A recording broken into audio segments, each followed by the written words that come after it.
ஜெய் ஸ்ரீராம். என் அன்பு தங்கமே, நான் என்ன செய்தேன்? ஏன் என் வாழ்வில் மட்டும் இவ்வளவு வலி? ஏன் எல்லோரும் என்னை வந்து காயப்படுத்துகிறார்கள் என்று புலம்புகின்றாயா? மற்றவர்கள் செய்த தவறு துரோகம் ஏன் சுற்றியிருப்பவருக்கு தெரியவில்லை? ஏன் என்னை இப்படி குற்றவாளிகளாக பார்க்கிறார்கள்? அவர்களுக்கு தெரியவில்லையா உண்மை எது என்று நீ புலம்புகிறாயா?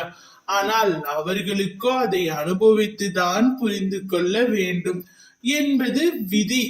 மற்றவர்களுக்காக யோசி, உதவி செய்.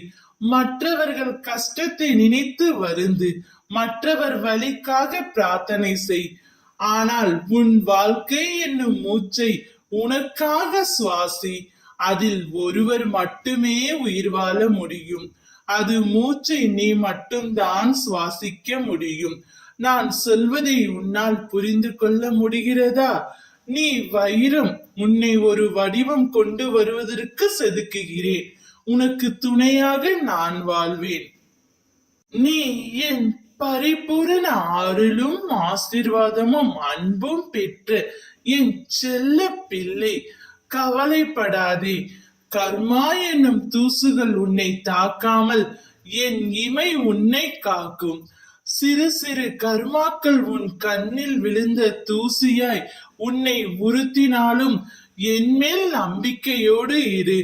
அனைத்தையும் நான் எடுத்து விடுகிறேன் தங்கமே. சோதனை அதிகமாக இருந்தால் சுகம் பெரிய அளவில் வரப்போகிறது என்று அர்த்தம். அதனால் எதற்கும் பயப்படாதே.